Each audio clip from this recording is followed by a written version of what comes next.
ओम गुरुभ्यो नमः. सद्गुरु ओम मालतीयाय नमः. सगळ्यात पहिल्यांदी तुम्ही सर्व सतपथगामी आणि बाकीच्यानी जे हे सगळी व्यवस्था बघतात त्यांनी मला माझ्या गुरूंच्या बद्दल हे सगळं वर्णन करायचं सांगायची संधी दिली. त्याबद्दल मी तुमची खूप खूप आभारी आहे. गुरूंच्या बद्दल बोलायला कोणाला आवडत नाही आणि असे श्रोते असतात.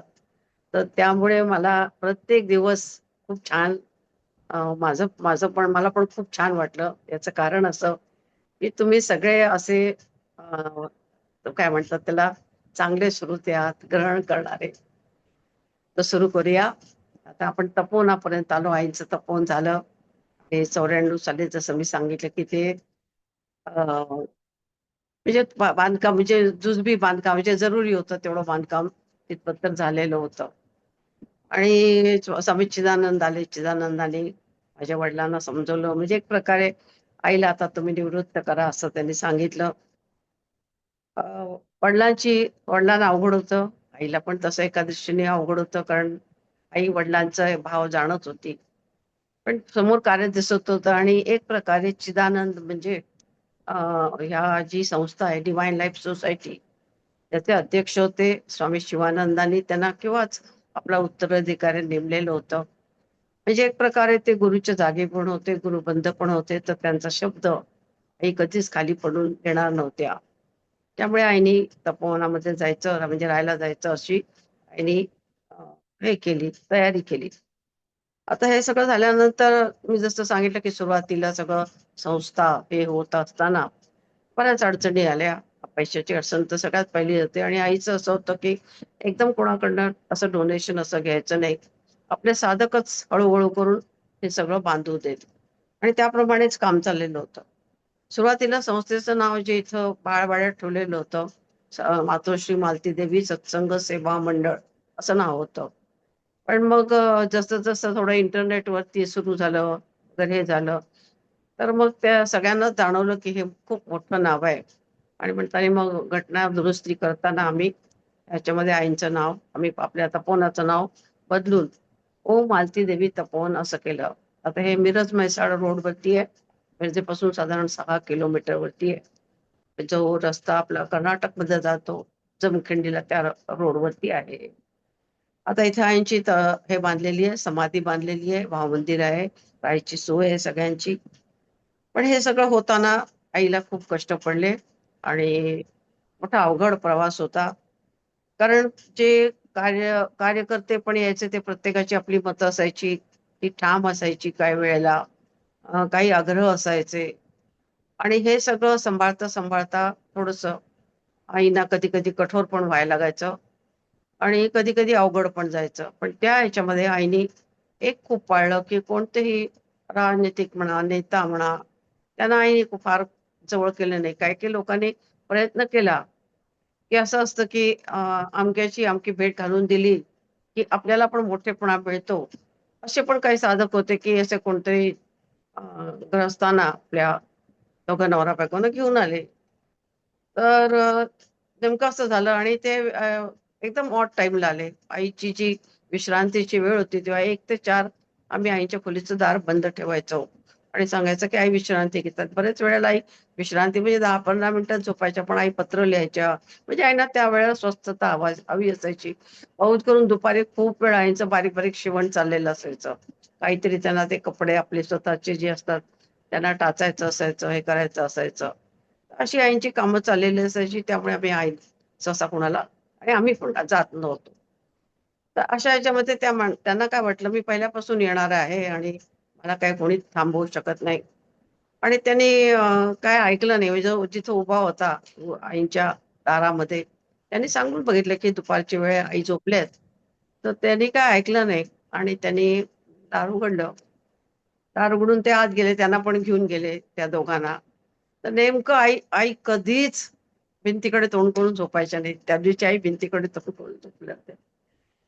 कसं असतं बघा. पण ह्या माणसाचा जरी आग्रह असला तर ते जे ग्रस्त होते ते जाणणारे होते. ते काय म्हणाले की आम्हाला आज आईच्या दर्शनाचा योग नाही, जाऊ दे, तुम्ही त्यांना उठवू वगैरे नका, आपण जाऊया, आम्ही पुन्हा येऊ. असं करून ते गेले परत. पण मग आईला जसं कळलं तसं आईने एका कार्यक्रमाला त्यांना बोलवलं, त्यांचा सत्कार पण केला. म्हणजे कोणाचीही आई हे करून देत नसते, पण त्याचबरोबर मी जसं सांगितलं की प्रकृती कशी काम करते, जे संत असतात त्या संतांच्या प्रत्येक बोलण्याला, त्यांच्या याला, त्यांना कशी ह्या शक्तींची साथ मिळत जाते. दुसरं असं आहे की हेच ग्रहस्थ जरा चित्रकार पण होते आणि 2-3 आश्रमामध्ये जायचे आणि त्यांनी ते भारावून जाऊन त्यांनी एक वेळेला असं केलं की आईच्यासाठी अ, एका गुरुपौर्णिमेला त्यांना असं वाटलं की आपल्याकडनं आपण खूपच छान केलंय म्हणून. तर त्यांनी ते माळा ह्याच्या ओशोच्या कशा असतात गळ्यामध्ये फोटोच्या माळा आणि कीचेन वगैरे असे 2-3 नमुने बनवून आणले आईला दाखवायला. आणि मला पण खूप आश्चर्य कारण मी तिथे होते ते जेव्हा त्यांनी आणलं तेव्हा. त्यांचा भाव मी म्हणजे जनरली माझ्यापेक्षा आई सगळं त्या प्रत्येक माणसाचा भाव जाणत असत. पण आई त्यावेळेस इतक्या रागवल्या भयंकर आणि त्यांनी म्हणजे त्यांना अध्यात्म हे अशा तऱ्हेने हे करायचं असं त्यांना आईला कधी म्हणजे ते मानलंच नाही आणि कधी आईला आवडलंच नाही. त्यामुळे आई खूप रागवल्या आणि तेव्हापासून आम्ही म्हणजे कुठलं बॅच आणि आईचं हे असं काही लावायचं नाही हे आम्हाला कळलं. त्याचं कारण असं आहे की अध्यात्म ही काय ॲडव्हर्टायझिंगची ही नाही अशी आहे. आता हे सगळं होत असताना आईनी आईचं कार्य चालूच होतं. म्हणजे आईचा दिनक्रम असा होता. सकाळी ध्यान, मग आता आरतीच्यासाठी आई खाली उतरून देत असत. आता आरतीला आल्यानंतर एक 10 मिनिटं आई तपोवनात चक्कर पण मारून यायच्या सकाळच्या वेळेला थोडंसं बाहेर शुद्ध हवा, सकाळची वेळ आणि सकाळी जर आईला फिरायला आवडायचं. एक 10 मिनिटं आई चक्कर मारून यायच्या. मग आरती व्हायची. मग आरतीनंतर आई थोड्या वेळाने सगळ्यांची दर्शनं व्हायची. प्रत्येक जण नमस्कार करायचा. त्यावेळी आई काही ना काहीतरी त्याची खबरबात म्हणा की त्याची खुशाली म्हणा विचारायची आई बोलायच्या आणि मग त्याच्यानंतर आई आपल्या खोलीत जायचं मग आईचा नाश्त्याच्या नंतर थोडा वेळ आईने इकडे तिकडे केलं लेखाण बिखाण थोडंसं काही त्यांचं ठरवलेलं असायचं म्हणजे ते थोडं ऑर्गनाईज करेपर्यंत 10 ते 10:30 10 ते 11 साधकांना पुन्हा पुन्हा भेटायची सकाळी वेळ असायची. मग आई पुन्हा दुसऱ्या खोलीत जायच्या तिथे स्वागत कक्ष म्हणून तिथे तिथे 10 ते 11 आई बसायच्या आणि 11ला ध्यान असायचं. 11ला ध्यान झाल्यानंतर 12ला पुन्हा आरती. 12ची आरती झाल्यानंतर 12:30ला जेवणाची सगळ्यांसाठी घंटा वाजायची आणि आरतीचं जे ताट यायचं आरतीसाठी जो नैवेद्य म्हणजे महाप्रसाद म्हणून जो दाखवायचा तोच आईला वरती ताट नेऊन द्यायचे. आता आईचं खरं म्हणतात तर मला हे प्रत्येक वेळा असं वाटतं, की हे संत आपल्याला किती वळवतात, किती ॲडजस्ट करतात. तर त्यावेळेला ताट असं असेल, की सगळं ताटातच वाढून फक्त आमटीची वाट असायची. ती पण तिकडून आणताना स्वयंपाकघर लांब होतं. स्वयंपाकघरून आणताना कधीतरी आमटी थोडीशी ताटात सांडायची पण. आणि हे पण करायचे काही वेळा कोशिंबीर किंवा भाजीचा रस पण असा पसरलेला असायचा आणि गार पण झालेलं असायचं. आई ते ताट आरामात म्हणजे म्हणजे काही न बोलता आई ते तसंच जेवायच्या. आणि मग तसं जसं कोणाकोणाच्या लक्षात आलं, मग आम्ही डब्याची हे केली, की हे जे ताट आहे ते परत न्यायचं आपण आणि आईंच्यासाठी सरळ डब्यात भरून गरम कारण गरम पाहिजे. आई थोडंसं खातात. एक अर्धी पोळी एवढासा भात खातात, तो तरी चांगला पाहिजे अशा ह्यानी मग आम्ही डबा हे करायला लागलो आईला. पण आईंची काही तक्रार नव्हती. तीच गोष्ट म्हणजे आईने कुठली डिमांडच केली नाही. आईच्याकडे स्वयंपाकघरामध्ये म्हणजे आई आई स्वतः स्वयंपाक सुरुवातीला करायची. आई कपडे स्वतःची स्वतः धुवायची. तर त्याची त्याची सुद्धा स्वयंपाकघराची सुद्धा ते नीट गॅस म्हणा, काही सोयी म्हणा, तिथं काही नव्हतं. जे असेल त्यात. तीच कढई त्याला वापरायची, तीच पुन्हा धुवून घ्यायची. ती असं आई आपलं काम भागवत असे. कधी बोलत नसे, की मला हे आणून द्या, का मला ही आवश्यकता आहे. कधीच नाही. कधी म्हणजे कधीच नाही. तर पण त्याचबरोबर हे सगळं चालत असताना आईचं लिखाण चालू होतं. आईने हिंदी ज्ञानेश्वरी लिहिली. हिंदी का लिहिली? तर त्याच्या पाठीमागे हे होतं, की जे हिंदी भाषिक आहेत, त्यांना ज्ञानेश्वरी असा महान ग्रंथ माहितीच नाहीये आणि तो माहिती व्हावा, लोकांना कळावं, की ज्ञानेश्वर महाराजांनी ज्ञानेश्वरीचं कसं हे केलं.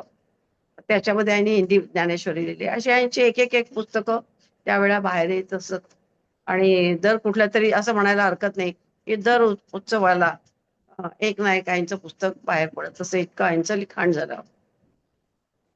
आता मी जसं सांगितलं की तसं जसं आईने ह्या म्हणजे कुठल्याही बाबतीमध्ये जी लोकेचणा त्याच्यापासून आई सतत राहिल्या, लांब राहिल्या. पत्रकार म्हणा किंवा आणि कोण म्हणा, त्यांना भेट द्यायच्या आई, त्यांच्याशी बोलायच्या, सगळं हे करायच्या. पण ध्यानाचं म्हणजे ध्यान, बाकी कोणतंही त्यांना आई त्या गोष्टीला अवॉइड करत असत. आता ह्याच्यामध्ये आता एक एक तुम्हाला जर हे सांगितले, तर आईचं कार्य खूप ठिकाणी झालं. जळगावला पण खूप झालं. जळगावला पण तिथं आश्रम आहे. आणि जळगावाच्या लोकांच्या बद्दल मी म्हणेन की एक असीम त्यांची भक्ती आईवरती, श्रद्धा, असं मी वर्णन करेन. कारण एक शहरामध्ये आपण थोडासा आपल्याला स्वतःला वाचवायचा, आपण आपलं थोडीशी असतो. तर तसे त्यातले काही जे साधक होते ते अगदीच झोकून देणार होते. सगळे नव्हते तसे, पण काही मात्र साधक असे होते की पूर्णतः आईच्या चरणी झोकून देणारे असे साधक आईला तिथे भेटले. आणि आईला खूप आनंद व्हायचा. माझा भाऊ जळगावला नोकरीला होता, त्यामुळे आईचं जवळजवळ मिरजेला ते ह्याच्यापर्यंत जायचे, गणपतीपर्यंत मिरजेला राहायचे. आणि घरचा गणपती म्हणजे माझ्या भावाकडे बसवला जायचा. तेव्हा जे जायचे ते दिवाळी वगैरे करून जानेवारी महिन्यामध्ये साधारण ते मिरजेला पुन्हा परत येत असत. तर 4 महिने तिथे असल्यामुळे आईचं कार्य तिथे खूप झालं जळगावला. आणि जळगावला साधकही खूप झाले, तिथे तपोवनही झालं. तर तिथे आम्ही पण आईला भेटायला जात असो. तेव्हा एकदा आम्हाला आईनी, मला, माझ्या भावाला आणि माझ्या वहिनीला तिघांना सांगितलं की तुम्ही तिथे कण्व ऋषींचा आश्रम आहे. तिथे चंद्रकिरण महाराजांचा, महाराजांचे कण्व होता तिथे चंद्रकिरण महाराजांचा आश्रम आहे. तिथे आम्हाला आईने जायचं नाही सांगितलं आणि की नदीच्या कडेला तुम्ही ध्यानाला बसा. आम्ही आपलं आसन बिसन घेऊन गेलो आणि आश्रम बघितलं. तर आश्रम एकदम त्यावेळेला शांत, कोणीच जास्त माणसं नव्हती तिथे. आम्ही तिथं दर्शन घेतलं, ह्याचं कृष्णाचं दर्शन घेतलं. आणि आईने सांगितलं म्हणून आम्ही नदीच्या किनारी गेलो खरं, पण नदीमध्ये एक थेंबही पाणी नव्हतं. नदी एकदम कोरडी होती. पण आईने सांगितलं, पण आम्ही तिथे तिघ जण ध्यानाला बसलो, उठलो. आणि पुन्हा इकडे जेव्हा दर्शनाला आलो, म्हणजे मूळ ह्याच्या तिथे, तर त्या दर्शनाच्या तिथे जेव्हा मी प्रदक्षिणा घालायला लागले, तर तिथे एक अशी शोकेस ठेवलेली होती, जवळजवळ 6 फूट, आणि अशी काच लावलेली त्याला. आणि त्यात वेगवेगळे फोटो ठेवलेले होते. तर तिथला जो मी मी अशा डोळ्यांनी बघतीये, आणि मला असं दिसलं की तो तिथला त्यातला जो फोटोतला मुलगा आहे, मुलगा म्हणजे 22-23 वर्षाचा असेल. तर तो एक मुळू रडतोय. म्हणजे त्याला काही काही लोकांना तो हे असतो ना, ऍडम्स आपण म्हणतात तसं. तर तसं त्याला तो ऍडम्स तो हलतोय आणि तो मुळू रडतोय. मला खूप विचित्र वाटलं. मी प्रदक्षिणा घातली आणि परत आले, तर बरोबर तशीच डुप्लिकेट शोकेस दुसऱ्या बाजूला ठेवलेली होती. फक्त यावेळेला त्याचा सिक्वेन्स बदलला होता. फोटोचा सिक्वेन्स बदललेला होता. पुन्हा मला या डोळ्यांनी हेच दिसलं. आणि मग कळलं की आईने आपल्याला का पाठवलं. काहीतरी हे असं आहे, हे पाहण्यासाठीच आईने आपल्याला पाठवलं होते. आणि मी परत गेलो आणि आईला आम्ही जेव्हा सांगायला लागलो, मग आईने सगळं हे सांगितलं की जे चंद्रकिरण महाराज होते ते राजघराण्यातले, म्हणजे लंडनला राहिले. तुम्ही त्यांचे जे फोटो बघाल तर अगदी दिलीप कुमारचे जसे सुरुवातीचे फोटो आहेत तसे इतके स्मार्ट दिसायला, खरंच स्मार्ट होते ते. आणि तो रुबाब होता. लंडनला शिक्षण झालं त्याचं. तर तसे त्यांचे फोटो आहेत. पण त्यांना वैराग्य हे झालं. आणि त्यांनी जेव्हा आपल्या घरामध्ये सांगितलं, आपल्या महाराजांना सांगितलं, तर महाराज म्हणाले, "नाही, त्यांनी काही परवानगी दिली नाही." पण ह्या ज्या महाराणी होत्या, त्या जाणत्या होत्या. त्यांनी सांगितलं, की आपलं जे राज्य आहे तेवढं छोटंसं आहे. तो ज्या राज्यावरती राज्य करायला चाललाय, ते खूप मोठं आहे. त्याला जाऊ द्या. आपण काय आपल्या छोट्याशा राज्यासाठी आपण दुसरा मुलगा दत्तक घेऊ, पण ह्याला जाऊ दे. आणि त्यांनी पाठवलं. म्हणजे त्यामुळे त्या महाराणींचा फोटोसह त्यांनी आपल्या आईचा फोटो इथे लावलेला आहे. आणि त्या चंद्रकिरण महाराजांचे बरेच शिष्य होते. त्यातला हा जो शिष्य होता, तो अत्यंत आवडता, प्रिय. आणि त्यामुळे बाकीचे लोकं, बाकीच्यांना भयंकर त्याच्याबद्दल द्वेष, आणि ते लोकं त्रास द्यायचे त्याला. आणि दुसरी गोष्ट असं, गुरूंना सांभाळायलाच लागतं. गुरूंना सगळं कळत असतं. गुरु दोन्हीकडनं त्या लोकांनाही सांभाळत असतात. ते जाणतात पण की यांना असं आहे. पण त्यांना हेही समजत असतं, की मी या शिष्यावरती का प्रेम करतो. त्यामुळे ते ते दोन्हीकडनं ते आपल्या शिष्यांना सांभाळायचा प्रयत्न करत होते. पण त्या ह्याच्यामध्ये या शिष्याला असं वाटायचं की आपल्यासाठी गुरुंना किती त्रास विनाकारण. असं करत करत तो इतका त्याचा म्हणजे मनामध्ये त्याच्या इतक्या खंत निर्माण होत गेली, दुःखी होत गेला. एक दिवस त्यांनी सांगितलं तिथलं जे देऊळ होतं, त्या देवळातच दोघं जण झोपायचे. ते आणि काका म्हणून होते. ते दोघं जण तिथे झोपायचे. तर त्या काकांना काय सांगितलं, की आज तुम्ही बाहेर झोपा. तर काकांना काय वाटलं, की बाबा ध्यान-बिन लावणार असेल, रात्री ध्यानाला बसणार असेल. ठीक आहे. ते बाहेर बाहेर ओहरी होती. त्याच्यावरती त्यांनी अंथरूण घातलं आणि झोपून गेले ते. आणि रात्री 2 वाजता भस्रिकेचा आवाज यायला लागला. करता करता इतका जोरात तो आवाज झाला, की स्वामीजी जे पलीकडं राहत असत, तिथपत तर आवाज गेला. स्वामीजींना जाग आली आणि त्यांना असं वाटलं, की हे काय झालं? आणि असं रात्रीच्या वेळेला कोण असा प्राणायाम करतंय? म्हणून ते बाहेर आले. बाहेर आले तर ज्या ज्या बाजूने आवाज येत होता त्यांना कळलं, हे झोपतात तिथे म्हणतात आणि स्वामीजी तिथं बघायला आले. तर दार बंद होतं आणि आतून असा आवाज येत होता. शेवटी दार तोडलं आणि हे झालं. तर त्याने प्राण बाहेर काढला होता आणि त्याचा प्राण आता आत जात नव्हता आणि त्यामुळे तो रडत होता. मग आता गुरु काहीच करू शकत नव्हते कारण गुरुनी तेवढाच प्राणायाम त्याला शिकवला होता. गुरुनी त्याला शिकवलं पुढचं जे होतं ते शिकवलं नव्हतं. त्याने त्याच्या आपल्या मांडीवरती घेतलं आणि तिथं त्यांनी प्राण सोडला.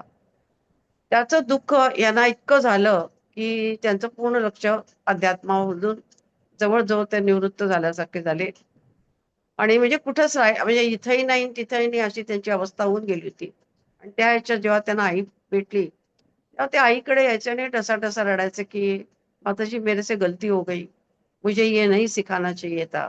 तेव्हा ते म्हणायचे, की "मी पुन्हा त्याला ही जी क्रिया आहे ती मी शिकवायला पाहिजे होती. ज्यावेळेला मी शिकवली त्यावेळेस ती क्रिया मी शिकवायला पाहिजे होती. मला कधीच माझ्या लक्षात आलं नाही, की असं काही होईल म्हणून. ऐसे कैसे हो गया?" असं करून ते हे करायचे. तर आईने त्यांना ज्ञान दिलं. आईने त्यांना समजावून सांगितलं. आईने असं सांगितलं, की कुणाचाही मृत्यू आपल्या हातात नाही. तुम्ही सिद्ध पुरुष होते. तुम्ही सिद्ध पुरुष आहात, तुम्ही जाणते आहात, योगी आहात. तुम्हाला माहिती आहे, की कुणाचाही मृत्यू कुणाच्या हातात नाही आणि त्याची वेळ ठरलेली असते आणि त्याप्रमाणेच त्याचा मृत्यू होतो. तुम्ही स्वतःला कसं काय जबाबदार धरता? पहिली गोष्ट. दुसरी गोष्ट अशी आहे, की तुम्ही काही त्यावेळेला करू शकला नाहीत ना, तर आता तुम्ही त्याच्यासाठी जे काय करता येईल ते तुम्ही करा आणि तुम्ही ह्याच्यातून बाहेर पडा. हे काय आहे? तर असे ते आईंच्याकडे खूप यायचे आणि आई याच्या काय म्हणतात त्याला, की अशा अशा तऱ्हेच्या दुःखी माणसांचं सुद्धा दुःख आई दूर करू शकायची. आता हेच या बाबतीत आणखीन एक अ, असं आहे, की माझ्या मामाचा मुलगा अ, मोठा मुलगा उदयपूरला होता. इंजिनिअर, एम-ई, पी-एच पुढे त्याने इंजिनिअरिंगमध्ये पी-एच-डी पण केलं, पण कॉलेजमध्ये प्रिन्सिपल होता मोठा मुलगा. आणि तिथं चांगलं छान त्याचं हे बसलं, व्यवस्थित संसार चालू झाला. आणि तरी त्यांनी काय केलं, ह्याचा धाकटा भाऊ म्हणजे नंबर 2 चा जो मुलगा होता माझ्या मामाचा, बाळू म्हणून. तर त्याला त्यांनी शिक्षणासाठी तिथे उदयपूरला घेऊन गेलं, की त्याला असं वाटतं, की मिरजेसारख्या ठिकाणी हा राहणार. त्याच्यापेक्षा तिथं त्याचं शिक्षण चांगलं होईल. अशा ह्याने तिथं कॉलेजमध्ये त्याला ॲडमिशन पण मिळाली. शिक्षण सुरू झालं आणि असं झालं, की कॉलेजमध्ये खूप प्रसिद्ध झाला तो, फेमस झाला. म्हणजे अगदी सगळ्यांना आवडायचा वगैरे असं. आणि हे सगळं होत असताना सगळी मुलं त्या ट्रिपला गेली आणि ट्रिपला गेले आणि त्याचं भयंकर डोकं दुखायला लागलं. इतकं डोकं दुखायला लागलं, की असह्य, की त्याला कसं तरी गाडीत घेऊन परत त्याला डॉक्टरकडे नेलं. ह्याच्यामध्ये ॲडमिट करायला लागलं आणि ॲडमिट केल्यानंतर डॉक्टरने ताबडतोब ट्रीटमेंट चालू केली. पण काहीतरी त्या ट्रीटमेंटमध्ये जे असं काही चुकलं, की त्याच्या नाकातोंडातून रक्त यायला लागलं आणि तो हे झाला, राहिला नाही. आता हे तर दुःख माझ्या मामा-मामीला खूपच होतं. त्यांना जसं कळलं, तर मामी तर एकदम म्हणजे आजारीच पडली असं म्हणायला हरकत नाही. मामाने कसा तरी धीर धरला आणि दोघं जण उदयपूरला गेले. सगळे त्याचे हे केले, संस्कार वगैरे केले आणि मामा माझा गुरुचरित्राचं पारायण खूप करत असे. तर त्याला असं वाटलं, की असं कसं झालं, असं कसं झालं? आणि कुठेतरी त्याला असं वाटायचं, की मी इतकी हे केलेली आहे, तपश्चर्या केलेली आहे, साधना केलेली आहे, माझा मुलगा परत येईल असं कुठंतरी त्याला वाटत असेल. पण मिरजेमध्ये आल्यानंतर मला वाटतं त्यांनाच कळलं की मी ऋषिकेशला आहे, असं त्यांना स्वप्न दृष्टांत झाला मामाला. आणि गंमत म्हणजे आई पण ऋषिकेशला गेलेली असताना आईने एका झाडाखाली त्याला पाहिलं आणि आईने विचारलं, तू इथं काय करतोयस? तो तो म्हणाला, मी साधनेसाठी योग्य जागा बघतोय. मग आईने त्याला एक मला वाटतं औदुंबरचं झाड होतं, त्या झाडाखाली आईने सांगितलं, तू इथं बैस, ही जागा योग्य आहे. आणि त्याला ती जागा बघून दिली. पण हे सूक्ष्म स्वरूपात भेटला म्हणजे काय, असं सूक्ष्म स्वरूपात दिसला. त्याचा देह तर नव्हता. आई ऋषिकेशला परत आली तर मामाचं पत्र आलं की असं असं आम्हाला कळलंय आणि आम्ही ऋषिकेशला जायला तुझ्याकडे येतोय. सगळं ठीक होतं तोपर्यंत. पण जेव्हा मामा आमच्या दिल्लीच्या घरी आला तर मामाने सांगितलं, येताना आपल्याला 3 तिकीटं काढायची. येताना आपल्याला परत येताना 4 तिकीटं. तर आई, आता पहिली गोष्ट, माझा मामा आईपेक्षा जवळजवळ 12 वर्षांनी मोठा. आणि मुळात आईचा स्वभावच असा की खूप आई प्रत्येकाचा आदर आणि हे करत असे. त्यामुळे आईला असा प्रश्न पडला की ह्याला सांगायचं कसं? हा इतका जाणकार, त्याचं शरीर आहे कुठे आणि हा कसं काय असं बोलतोय? आई काहीच बोलली नाही. ऋषिकेशला गेले, सगळं झालं. आणि मग शेवटी आईने देवालाच प्रार्थना केली की बाळू गेला आहे, या दोघांना हे तुम्हीच हे करा, कारण मी जर सांगितलं तर त्यांना ते पटणार नाही. आणि मग त्यांना ध्यानाला बसायला सांगितलं आणि त्यांना खरंच अं, तो जाताना दिसला. आता ही सगळी जेव्हा गोष्ट झाली तर मला एक असं सांगायचं वाटतं की मामाने आईच्या साधनेला बऱ्यापैकी विरोध केला. बऱ्यापैकी याचं कारण असं की त्याला स्त्री अशा तऱ्हेची उपासना करू शकते हे माहिती नव्हतं. स्त्री म्हणजे इतकं उच्च कोटीचं, कारण आईकडे माणसं येत असत, आईच्या पाया पडत असत, असं कार्य करू शकते हे पण त्याला हे नव्हतं. त्यामुळे त्यांनी विरोध तर केलाच, म्हणजे तो जरा बोलायला जरा कडक होता तो. कधी कधी वेडवाकडं बोलतही असे, म्हणजे दुखवणारं.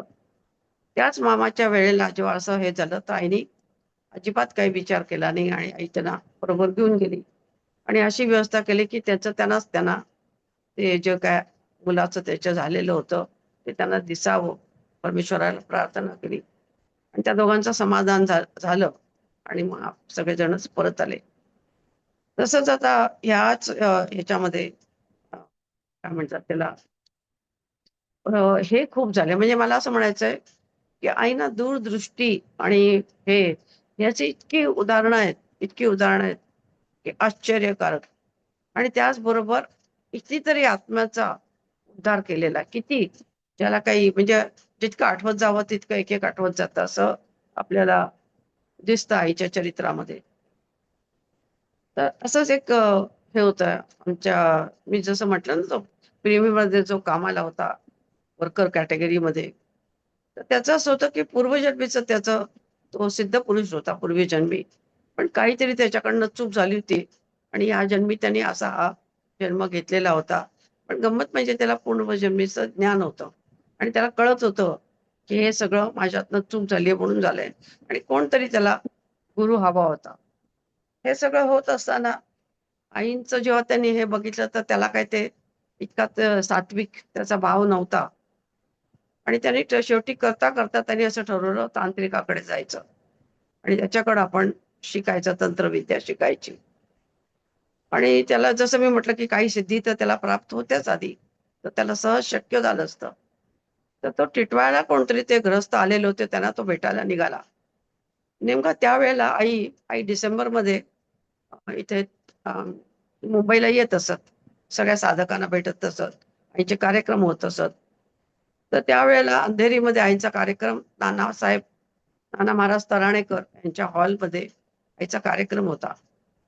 आई तिथेच म्हणजे राहायची. तिथे ते जे नानासाहेबांचे जे शिष्य होते, ते बिल्डर होते, त्यांची खूप मोठी जागा होती आणि त्यांची आई पण आईवरती खूप प्रेम करायच्या. त्यामुळे एखाद दिवशी राहायला लागलं तर आई त्यांच्याकडेच राहायची. आईची 2 दिवस तिथं प्रवचनं व्हायची आणि मग आई परत यायच्या. तर असं प्रवचन होत असताना हा अचानक तिथे अंधेरीला आला. आणि आम्ही सुद्धा म्हणजे त्यावेळेला असं झालं होतं की आम्ही सुद्धा अशी सवय लावली, त्या आईला आम्ही आहो म्हणायचो. अ, थोडं आम्हाला सुरुवातीला हे झालं, पण सगळ्यांना जर हे करायचं तर आपण ही आई म्हणता कामा नये. मग आम्ही पण आहो आई म्हणायला लागलो. आणि हा जो आला हा जरा कोकणातला, तर तो आईला "अरे तुरे" असं करून एकदम बोलायला लागला. तो सारखा काय म्हणायचा, की "तू मला पिंजऱ्यात घालून पकडून आणलंस. तू मला पिंजऱ्यात घालून पकडून आणलंस."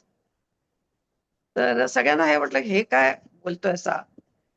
आणि आई गप्प, आई काहीच बोलत नव्हत्या. तर मग त्यांनी सांगितलं, की मग आईने त्याला सांगितलं आणि त्याला सांगितलं, की "तू जे करत होतास, ते चुकीचं करत होतास. मी तुला तिकडे कधीच जाऊन देणार नाही. तू चांगल्या मार्गाला लाग." आणि मग आईने त्याला भेटायला सांगितलं. म्हणजे आई पुढे त्याला पुढचं त्याची जी साधना होती, त्याला वळवणार होता, त्याला सांगणार होत्या. तर त्या म्हणताना मग तो असं जेव्हा त्यांनी सांगितलं, तर मग आईला त्यांनी सांगितलं, की "मी असं-असं तंत्रविद्या शिकायला चाललो होतो आणि असं माझं हे झालं." तर ह्याचं सुद्धा असं हे झालं. एक-एक साधक आणि एक-एक माणसांचं जेव्हा आपण आयुष्य बघतो, तर आपल्याला आश्चर्य वाटतं, की आपलं आयुष्य आणि त्यांचं आयुष्य आपण बघतो. तर तेव्हा आपल्याला पण खूप भाग्यवान समजायला पाहिजे. याचं असं झालं, की वडिलांची काही कारणांनी असं काही गोष्टी होत्या घरामध्ये, की त्यामुळे वडिलांची पटायचं नाही. हा मुंबईला आला. भांडण-तंटा करून आला होता. आणि इथे आल्यानंतर पण ते मी जसं म्हटलं, की त्याचं इथल्या लोकांची पण त्याचा जरा स्वभाव हे तापट असल्यामुळे तिथल्या लोकांची पण ते काही जे लोकं त्याला जाणवत होते चांगल्या हृदयाचा आहे. ते लोकं त्याला जाणत होते, ते प्रेम करायचे त्याच्यावरती. पण सगळ्यांनाच त्याने असं बोलू नये, असं वागू नये, की ज्याच्यामुळे भांडाभांडी होते असं प्रत्येकाला वाटत होतं. आणि अशा ह्याच्यामध्ये हा इकडे आला. त्याचबरोबर त्याचं लग्न झालं. लग्न झालं त्या दिवशीच त्याची बायको दागिने वगैरे घेऊन पळून गेली. तो म्हणाला म्हणजे लग्न सुद्धा त्यांनी ते सगळ्या म्हणजे त्यांचा जो हे होता, काय म्हणतात त्याला समाज, त्या समाजाने जबरदस्ती करून त्याला लग्न करायला लावलं होतं. हा इतका प्रेशरमध्ये आला, की त्यांनी आईच्या ह्याच्यावरती भावाच्या घराखातर केलं खरं, पण हे असं झालं. तर त्यांनी काय म्हणावं, बरं झालं सुटलो. पुढे काय झालं ह्यानी विक्रोळीला जागा घेतलेली होती. त्याने त्यावेळेला ₹3000 डिपॉझिट भरून वगैरे घेतली होती. म्हणजे त्याला खूप अशक्य होतं 3000 सुद्धा भरणं त्यावेळेला अशक्य होतं. ते भरून त्यांनी खोली घेतलेली होती. आणि हा जेव्हा असा आईकडे आला तिथून मग तो तपोवनात आला राहायला. तर 1-1.5 महिन्याचा जो खंड पडला त्या ह्याच्यामध्ये त्याच्या भावानेच अ, कुलूप फोडलं आणि ती खोलीचा कब्जा घेतला. हे जेव्हा त्याला कळलं, तेव्हा पण त्याने असं म्हटलं, की "तेवढंच एक माझं राहिलं होतं, तेही गेलं बरं झालं" म्हणाला. आता काही आता मला काही मागे वळून बघायला काही नाही म्हणाला. तर अशा अशा तऱ्हेचे साधक आईला बघायला मिळाले आणि अशा तऱ्हेचे साधक जगात आहेत. इतक्या सहजतेने त्यांनी हे सोडून देतात तरुण होता तो. मी जसं म्हटलं तेव्हा लग्न झालं त्याचं. 30 वर्षाचा पण नसेल.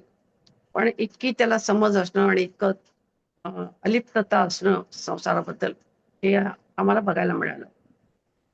दुसरं एक ज्ञानेश्वर म्हणून आले ज्ञानेश्वर. त्यांची स्टोरी अशी की ते कर्नाटकातले आणि अगदी लहानपणापासून म्हणजे ते अ, वयाच्या 18-19 वर्षी त्यांना मठाधीश केलं. अशी त्यांची तयारी. मठाधीश केल्यानंतर सगळीकडे वातावरण तसंच आहे, की त्याला मठाधीश केलं. ते जे तिथे जे हे होते, जो मठाधीश असे, एकदम सिल्कचे असे चकचकीत कपडे घालत असे आणि त्यांच्या गळ्यामध्ये खूप महागाईच्या रत्नांच्या माळा वगैरे असायच्या, अंगठ्या असायच्या. तर हे सगळं गुरूंनी त्याला दिलं होतं. त्यांनी काही हे केलं नव्हतं. गुरूंनी दिलं होतं. ते आपल्या गुरूंचे किस्से पण सांगायचे खूप. गुरूंच्या वरती त्यांची नितांत श्रद्धा होती. आणि तरुण होते, लहान होते. पण त्या ह्या सगळ्या ह्याला पण त्या ह्याच्यात त्यांचे गुरु गेले आणि गुरु गेल्यानंतर ह्यांच्यावरती विषप्रयोग सुद्धा झाला. त्यांना मारायचा प्रयत्न झाला. तर अशा ह्याला ते खूप कंटाळून गेले. म्हणजे परमेश्वराची कृपा किंवा यांना जे अंतर्ज्ञान होतं त्यामुळे ते वाचले. पण तिथल्या सगळ्या त्या ह्याला ते कंटाळले आणि ते म्हणे आपण दुसरा कोणतरी गुरु शोधूया आणि इथून निघून जाऊया, असं त्यांनी ठरवलं. आणि अंघोळीला गेले होते, राहायला नदीमध्ये का ह्याच्यामध्ये, आणि स्वच्छ होतं. आणि ते अंघोळ करत असताना त्यांची जी हातामध्ये घातलेली अंगठी होती, तो खडा खूप महागाईचा खडा होता. ती अंगठी सटकून पडली खाली. तर ते चांगले पोहणारे होते, तर ते म्हणजे डाईव्ह करू शकायचे. तर डाईव्ह करून ते अंगठी शोधू लागले. कारण आता अशी अंगठी आपली हरवली असत तरी कसं हे करणार. म्हणून ते अंगठी शोधायला लागले. त्यात त्यांना एक मोती सापडला. मोती सापडल्यावर त्यांनी अंगठीचा नाद सोडून दिला. त्यांनी सांगितलं, की जेव्हा म्हणजे मलाही माहिती नाहीये. त्यांनी सांगितलं, की मोती जेव्हा सापडतो तेव्हा गुरु भेटतो. आणि त्यांनी शोधलीच नाही अंगठी पुढे. वरती आले, अंग पुसू लागले. अंग पुसत असताना एक असा मासिकाचा कागद उडत-उडत त्यांच्या पायाशी आला. तो दिवाळी अंकाचा कागद होता आणि त्याच्यावरती माझ्या आईचा फोटो होता. मग त्यांनी ती माहिती काढली आणि आईकडे आले. आईकडे आल्यानंतर आईने त्यांना जवळ-जवळ महिनाभर ठेवून घेतलं. त्यांची कुंडलिनी जागृत झाली. त्यांना सगळं ज्ञान होतं. भूत-खेत काढायचं, तंत्रविद्येचं ज्ञान होतं. मधमाशाचं पोळं होते, काही मग फक्त मंत्र म्हणून मध काढायचे. असं सगळं लहान तरुण मुलगा खरं, पण असं सगळं ज्ञान होतं. आणि आईच्याकडे राहिले आणि आई त्यांच्याकडे त्यांची कुंडलिनी जागृत झाली. त्यांना अध्यात्मामध्ये खूपच हे झाला आणि ते कर्नाटकात परत गेले. अजूनही येतात ते. आमच्या आता कोणात काही कार्यक्रम असले की ते येतात. दुसरे एक कॅनेडियन स्वामी होते. ह्या कॅनेडियन स्वामी वयाच्या 16व्या वर्षी भारतात आले. कारण का तर त्यांना तपस्या करायची होती. त्यांना मेडिटेशनमध्ये अ, हे होतं, ज्ञान हवं होतं आणि अध्यात्म मार्गातच त्यांना आता जीवन कंठायचं होतं. अशा ह्याने ते आले होते. आणि जेव्हा आईला भेटले ते त्यांचं वय 45 वर्ष होतं. पण तोपर्यंत ते कुठे त्यांनी संन्यास घेतला. मग कोणीतरी सांगितलं, की हा संन्यास शास्त्रशुद्ध नाही. मग पुन्हा संन्यास घेतला. काही दिवस मुक्तानंदांच्या ह्याच्यामध्ये राहिले. असं करत-करत ते काशीला पोहोचले आणि काय त्यांच्या काही घटना त्यांच्याबरोबर घडल्या. त्याच्यामुळे त्यांनी काय ठरवलं, की हे जे डोंब आहेत, काशीचे जे डोंब आहेत, त्यांच्या मुलांना संस्कृत शिकायची परवानगी नाही आहे. असं का? तर आपण त्यांना संस्कृत शिकवायचं. त्यांनी शाळा काढली. त्यांना खूप विरोध झाला. त्यांना म्हणजे मारायचा स्वप्रयत्न झाला. पण ते असे हे होते, काय म्हणतात, तगडे होते आणि हिम्मतवाले होते. आणि मुख्य म्हणजे त्यांना डोनेशन वगैरे त्यांच्या त्या ह्याच्यातून देशातून भरपूर मिळत होतं. तर पैशाचं पण त्यांना काही हे नव्हतं. तर त्यांनी शाळा काढली आणि ज्या वेळेला आईला भेटले, तेव्हा त्यांच्या शाळेमध्ये 68 मुलं, टोंबाची मुलं संस्कृत शिकत होती. आणि हे सगळं होत असताना आतमध्ये ते अपूर्ण होते, कारण साधनेमध्ये त्यांना तेवढी प्रगती मिळत नव्हती. आणि मग जसं आईकडे 2दा-3दा आले, आईची संवाद झाला. तर जनरली म्हणजे ते त्यांना इंग्लिश कळायचं, त्यामुळे कोणतरी इंटरप्रेटर लागायचा. आणि असं सगळं झाल्यानंतर एकदा त्यांनी सांगितलं, की असं-असं माझं झालेलं आहे आणि मी काय करू? तर आईनी त्यावेळेला ते मला वाटतं काशीलाच होते. आणि त्यांनी सांगितलं, की मी आता माझं मन बनवलंय, की मला अध्यात्म म्हणजे अध्यात्मच करायचंय आणि पूर्ण हाच मार्ग मला अवलंबायचा आहे. तर आता आईंना विचारा. त्यांचा फोन माझ्याकडे आलेला. आईंना विचारा, की मी काय करू? मग आईंना विचारून त्यांना सांगितलं. आई म्हणाल्या, की "त्याला आधी सांग, की हे जे तू सगळं शाळा-बिळा चालवतोस, ते सगळं बंद कर. त्याच्याशी तू पूर्ण त्याच्यापासून दूर हो." आणि मग मी तुला सांगते काय ते. आईला वाटलं होतं, की सहसा इतकं इन्व्हॉल्वमेंट झालेली असताना असं करणं त्याला थोडेतरी दिवस लागतील. तर आईने तेच सांगितलं, की आपल्या लोकांच्या मध्ये आणि त्या लोकांच्या मध्ये त्यांची जी धारणा शक्ती असते ती पक्की असते. अत्यंत पक्की असते. त्यामुळे पुढच्या आठवड्यातच ते मुंबईत दाखल झाले आणि त्यांनी मुंबईला पीटी स्टेशनवरून मला फोन केला, की "मी आता इथं आलेलो आहे. मी सगळं सोडलेलं आहे. आईला सांगा पुढं काय करायचं?" मग त्याप्रमाणे आईने सांगितलं, की "तुम्ही ऋषिकेशला जा आणि जिथं स्वामी शिवानंदांची जिथं हे आहे समाधी, तिथे तुम्ही ध्यानाला बसा." कुटीर, स्वामीजींच्या कुटीरमध्ये सांगितलं. कुटीर खाली आहे, मग स्वामींची समाधी वरती आहे. तर कुटीरमध्ये रोज पहाटे 3 वाजता ध्यानाला जाऊन बसत जा, असं आईने सांगितलं. तर ते तिथे गेल्यानंतर थोडेसे ते असे थोडे एकट होते. तर स्वामी शिवानंदांच्या आश्रमामध्ये असं आहे की जो फॉरेनर कोणी आला तर त्याच्याकडून त्याचा विजा ठेवून घेतात. हे विजा द्यायला तयार नाहीत. मग त्यामुळे त्यांना काय राहायला मिळालं नाही. पण काय हरकत नाही, त्यांनी शेजारच्या ओमकार म्हणून तिथे हे आहे, तिथे त्यांनी खोली घेतली आणि रोज पहाटे 3 वाजता ते तिथे ध्यानाला न चुकता जायला लागले, ध्यानाला बसू लागले. आणि त्याच्यानंतर जेव्हा ते परत आले तेव्हा आईची आणि त्यांची जी भेट झाली ती खरोखरी आता वर्णन वर्णन करण्यासारखी आहे आणि वर्णन करण्यासारखी नाही. कारण ते जे मी बघितलं दृश्य ते आजही माझ्या डोळ्यासमोर आहे. कारण आई जेव्हा आईला भेटायला आले त्यांना असं झालं होतं काय सांगू आणि काय नाही. आणि आईला सगळं कळलेलं होतं. आई शांत बसलेली पण आनंदित, कारण त्याला त्याला जे हवं होतं माझ्या मुलाला ते त्याला मिळालं, असं पण आईचा एक भाव होता. आणि त्याचबरोबर भाषा, दोघांना आईला इंग्लिश येत नव्हतं, त्यांना हिंदी मराठी काही कोणती भाषा येत नव्हती. आता हे कसे? आणि अशा वेळेला त्यांना कोणी नको होतं खरं सांगायचं तर मध्ये. हेच दिसत होतं. मी लांब उभी आणि आईच्या चरणाशी ते येऊन बसले आणि त्यांना असं वाटलं की मी आता कसं सांगू. तर आईने काय करावं, आई वाकून त्यांच्याकडे बघते आणि आईने अशी काडीपेटी आपण धरतो ना, तशी हातामध्ये काडीपेटी धरली आणि त्यांनी आईने असा तो काडीने जर आपण काडीपेटी पेटवतो तसं पेटवलं आणि आई सांगितलं 25 डिसेंबर, म्हणजे त्या दिवशी त्यांची कुंडलिनी जागृत झाली. त्या आई बरोबर तारीख सांगितली त्याची. म्हणतात ते जोर जोरात खो खो खो खो हसायला लागले. त्यांना पटलं. मग पुढे संवाद झाला आणि त्याला खूप आनंद झाला की जे त्यांना बरेच वर्ष मिळालं नव्हतं ते त्यांना मिळालं. तर हे अशा अशा तऱ्हेच्याच जे अ, जे म्हणतात त्याला लोक, तर म्हणजे असं आपल्याला वाटतं की जे मिरजेला शेजारी राहत होते ते लोक आईकडे कसा व्हायचं पोचावा, त्यांनी आईची दीक्षा घ्यावी, आईकडनं त्याला लाभ व्हावा. असाच एक ग्रस्त अर्जेंटिनाहून आला. म्हणजे हे जे आहे त्याने त्यांना सांगितलं आईच्या बद्दल. आणि त्यांचं असं होतं ते त्यांचे ट्रूप असायचे, त्यामुळे डान्सचे ट्रूप फ्रान्समध्ये याच्यामध्ये ते सगळीकडे घेऊन फिरायचे. आणि त्यांच्या घरामध्ये 8 जण डॉक्टर, बहीण, बहिणीचा नवरा, वडील, आई, सगळे सगळे डॉक्टर. आणि हे फक्त यांनी वेगळा मार्ग निवडला होता हा ट्रूप चालवायचा. आणि अशा ह्याच्यामध्ये त्यावेळेला मला आठवत नाही काय होतं, पण ते अर्जेंटिनामध्ये भयंकर उत्पात झालेला होता. म्हणजे घरातून बाहेर तर पडणं शक्यच नाही, पण दुकानं फोडत होते, तिथले टीव्ही लोक पळवत होते. भयंकर गदारोळ माजलेला होता. म्हणजे प्रवास करणं तर शक्यच नव्हतं. पण अशा ह्याच्यात फक्त हे त्यांची फॅमिली डॉक्टर होती म्हणून यांना एअरपोर्ट मुलांनी त्यांना म्हणजे हे केलं, रिसिव्ह केलं, त्यांना आईकडे घेऊन गेला आणि तिथं त्यांनी आईच्याकडनं रीतसर दीक्षा घेतली. दीक्षा घेतल्यानंतर ते एक 4 दिवस आईने सांगितलं तसं राहिले आणि निघून गेले. तर आपला एक स्वभाव असतो, तर पटकीने कोणीतरी एक दीड वर्ष झाल्यानंतर सहज कोणाला तरी आठवण आली की त्यांचं काय झालं पुढे.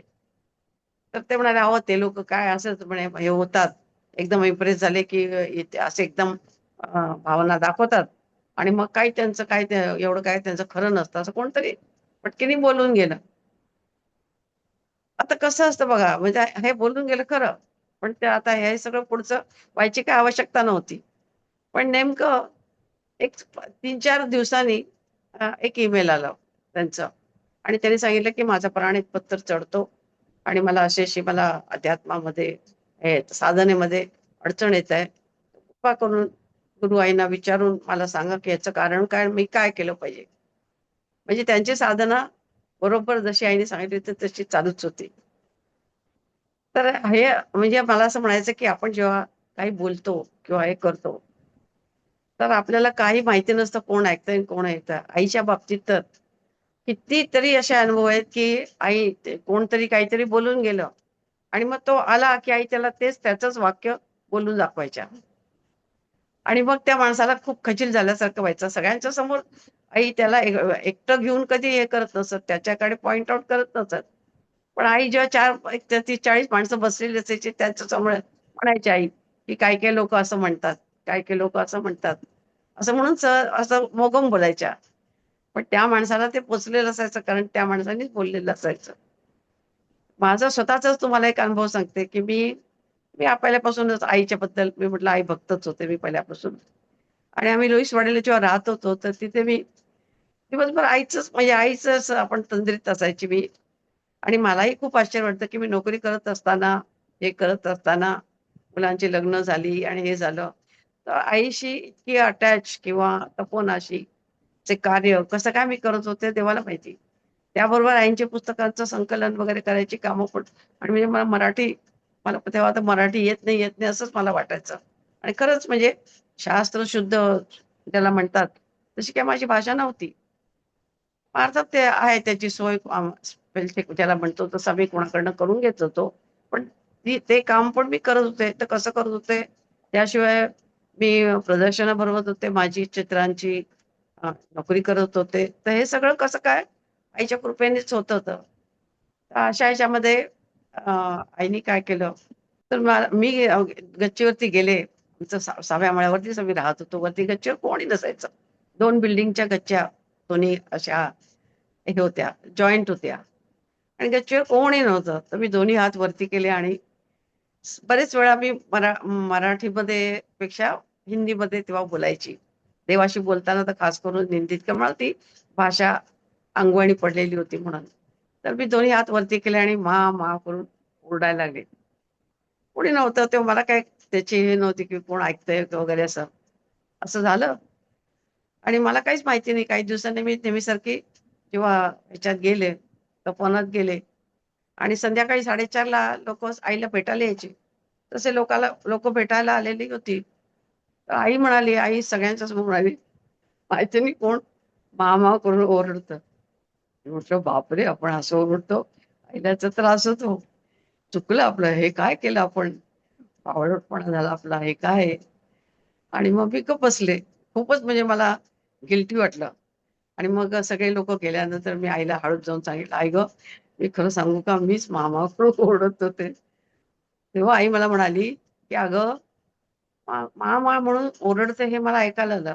पण मला एक कळलं, की जो मनुष्य मला बोलवतोय, तो संकटात नाही." एवढं मला समजलं. तर कसं कसं इतकं व्याप्ती म्हणजे आई कुठेही असो, म्हणजे आई मिरजेला असो, दिल्लीला असो, आणखीन कुठे असो.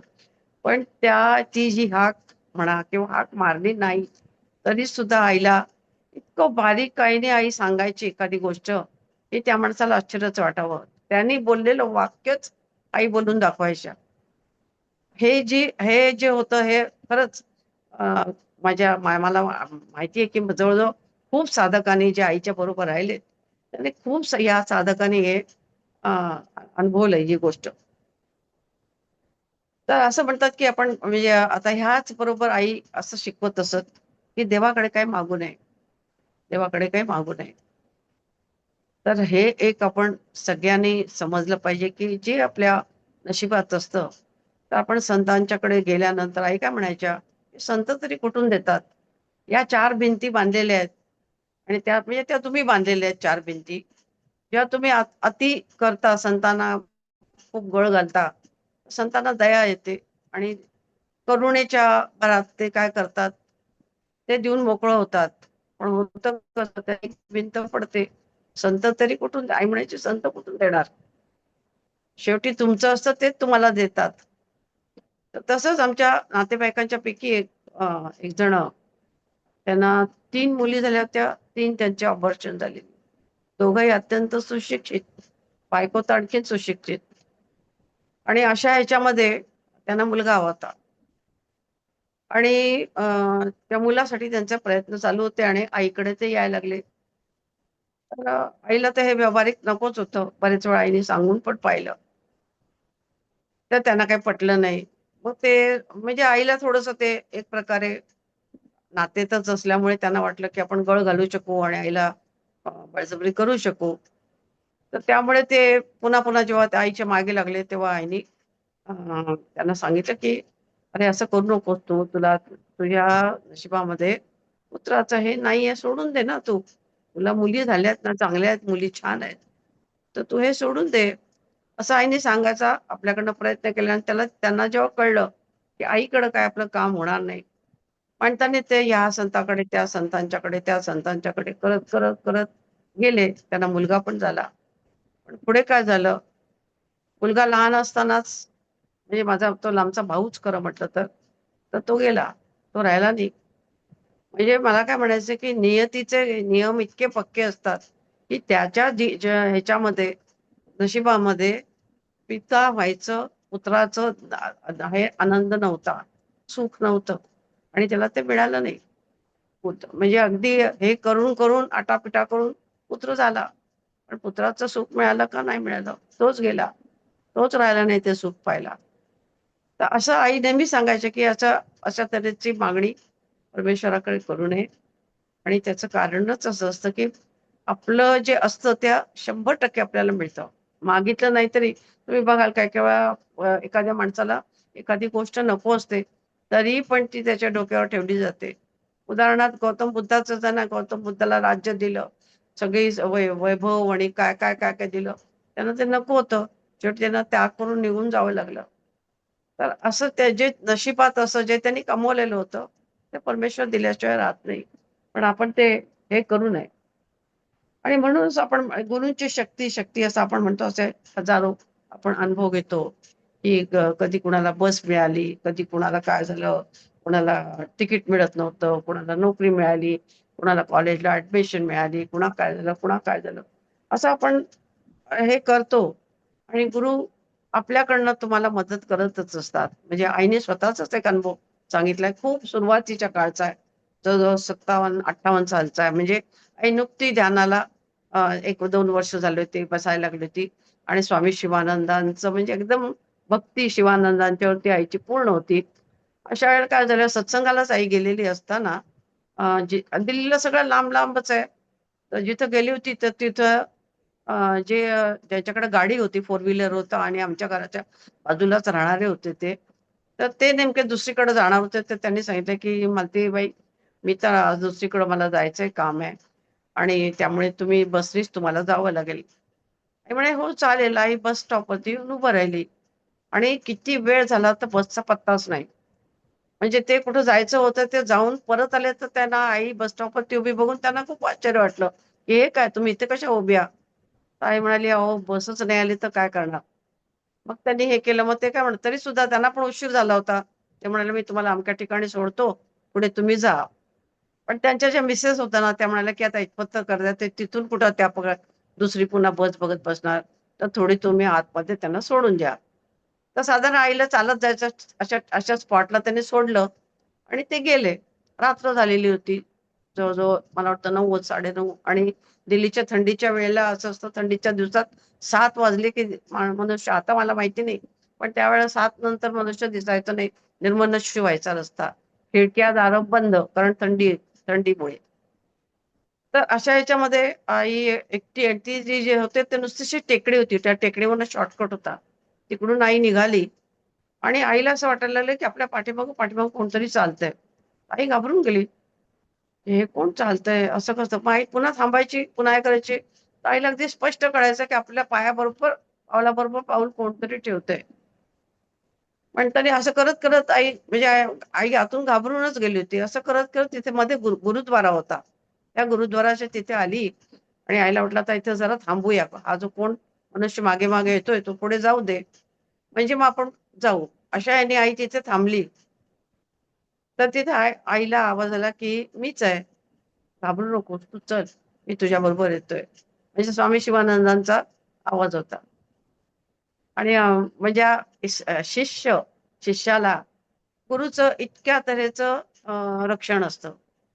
गुरु इतके गुरूंची जी व्याप्ती असते, ती इतकी भयंकर असते. आता तिथं काय शिवानंद स्वामी ध्यान लावून बघत होते का? की मालती आई अशी कोणतरी माझी शिष्या, तेव्हा तर शिष्या पण अजून ऑफिशियली झालेली नव्हती. अशी हे चालली आहे. नाही. पण त्यांची जी शक्ती असते, त्यांची जी व्याप्ती असते, ती अशी कार्य करत असते आणि आपल्याला घडोघडी मदत करते. पण त्याचबरोबर आपण ह्या छोट्या छोट्या गोष्टीसाठी आई नेहमी म्हणायच्या, लहान लहान गोष्टीसाठी पुरुषाकडे मागणी करू नये. कारण काय होतं, तर आपणच आपलं जे हे असतं ते क्षीण करतो, कमी करतो, आपली साधना कमी करतो एक प्रकारे.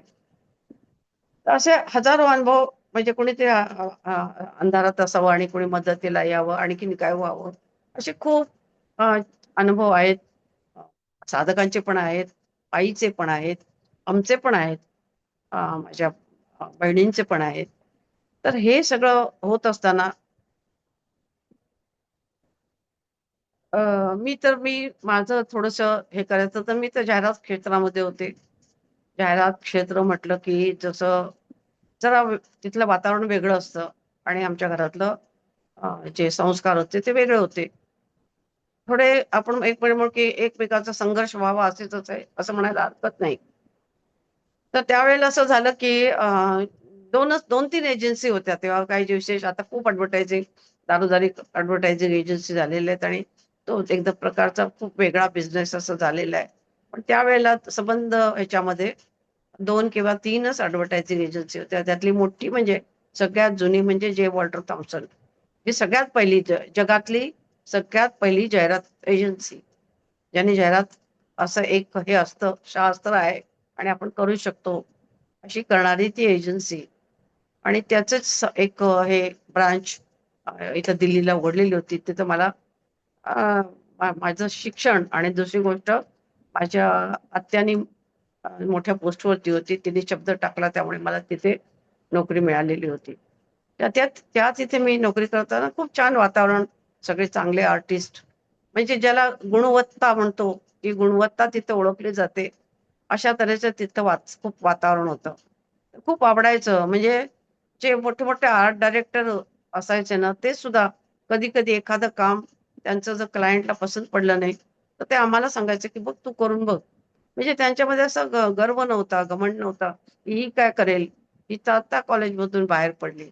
पण त्यांना हे असायचं, की अ, एखाद वेळेस नवीन कुठलीतरी आयडिया मिळाली तर अशा तऱ्हेने सगळं वातावरणाचं, त्यामुळे खूप छान वातावरण आणि खूप छान काम, एक क्वालिटीचं असं वातावरण होतं. आणि अशा ह्याच्यात तिथले जे मॅनेजर होते त्यांची बदली झाली आणि दुसरा एक मॅनेजर आला कलकत्त्याहून, बंगाली. तो मनुष्य, त्याचे क्वालिफिकेशन मला माहिती नाही. पण तो जसा आला, तसं अशी परिस्थिती निर्माण झाली, की जेवढ्या म्हणून मुली होत्या, त्या पटापट नोकरी सोडून पळून जाऊ लागल्या. मलाही सोडायला लागली. मी निघून गेले. आणि मग हे झाल्यानंतर मी स्वामी, तेव्हा आम्ही, आई ध्यानाला बसवत होती. पण आम्ही स्वामी, काय झालं, की स्वामी शिवानंदांना जाऊन सांगायचं. तर मी स्वामी शिवानंदांच्या फोटोसमोर जाऊन उभं राहिले आणि त्याला विचारलं, की "हे काय दुनियेमध्ये चांगलं राहणं चूक आहे का? चांगलं राहणं चूक आहे का? की असं मला आज नोकरी सोडायला लागली ना या ह्याच्यात." आणि मग खूप माझं म्हणजे काय म्हणतात, संघर्ष, एक तरुण असतो, आपल्याला बोलायचं पण काय कळत असतं, आपण अति भावनिक पण असतो. असं सगळं झालं आणि 2च दिवसामध्ये मला कोणीतरी सांगितलं, की दुसरी एजन्सी होती. तिथे मला वाटतं हे आहे. तर तू जाऊन बघत का नाहीस? तिथे वेकन्सी आहे. मग मी तिथे गेले. त्यांना भेटले. वेकन्सी पाहिली. मग गोष्ट मला हेच नव्हतं माहिती, वेकन्सी आहे का नाही हे विचारायलाच मी गेले होते. ते माझ्याशी बोलले वगैरे, सगळं झालं सगळं आणि मी परत आले आणि आता ते जेव्हा बोलवतील, म्हणजे मी ॲप्लिकेशन पण दिला नव्हता. माझा बायोडेटा पण दिलेला नव्हता. काहीच नव्हतं. आता बायोडेटा, ॲप्लिकेशन, माझा पोर्टफोलिओ सगळं घेऊन त्यांच्याकडे जायचं. अशा ह्याच्यात मी होते. आणि ज्या दिवशी त्यांनी मला हे सगळं घेऊन बोलावलं होतं, त्या दिवशी दिल्लीमध्ये संप झाला. टॅक्सी, बस सगळं बंद. मी त्यांना फोन केला, की असं-असं झालंय, तर मला तुम्ही दुसरी तारीख सांगा, तेव्हा मी तुम्हाला येऊन दाखवते. तर ते म्हणाले, "तुला अपॉइंटमेंट लेटर नाही का मिळालं?" तर मी विचारत पडले, "मग अपॉइंटमेंट लेटर?" "हो," म्हणे, "तुला अपॉइंटमेंट लेटर नाही मिळालं?" म्हटलं, "नाही." आणि दुसऱ्याच दिवशी, म्हणजे हे बंद होतात, दुसऱ्या दिवशी मला अपॉइंटमेंट लेटर मिळालं. मी तिथे गेले आणि माझी नोकरी सुरू झाली आणि मी त्यांना विचारलं मग, तिथले जे आर्ट डायरेक्टर होते, की "असं कसं? तुम्ही तर मी तर बायोडेटा दिला नाही, ॲप्लिकेशन दिला नाही, पोर्टफोलिओ तुम्ही माझा बघितला नाहीत आणि तुम्ही मला हे कसे दिले?" ते म्हणे, "आपलं क्षेत्र आहे किती?" म्हणे, "आम्ही नुसता फोन केला, विचारलं तुझं काम कसं आहे?" बस म्हणे, "आम्हाला काय पाहिजे होतं?" प्रश्न मिटला. तर हे आपल्याला आपल्याला वाटतं म्हणजे असं अशा तऱ्हेची मदत, अशा तऱ्हेचं गोष्टी होऊ शकतात. इथे माझं आम्ही जेव्हा आले आणि आमचं काम असं आहे, की काही-काही वेळा रात्रभर पण आम्हाला काम करायला लागतं. त्यावेळेला होतं, आता मी करत नाही काम. पण त्या रात्री पण काम करायला लागायचं. सगळेच जण थांबायचे. तसं त्यावेळेला असं झालं, की माझं एका स्टुडिओमध्ये काम होतं. सगळं काम त्या दिवशी माझं लवकर संपलं. दुपारची 3:30 ची वेळ मी चर्चगेटच्या तिथून बाहेर पडले आणि विचार काय केला, की टॅक्सी करायच्या ऐवजी ते मधलं जे मैदान आहे त्यातून जावं चालत. पावसाळ्याचे दिवस होते. मध्ये चालत जावं व्हीटी स्टेशनला मला यायचं होतं आणि मी मध्ये चालायला आणि तिथं खूप पाणी साचलं होतं.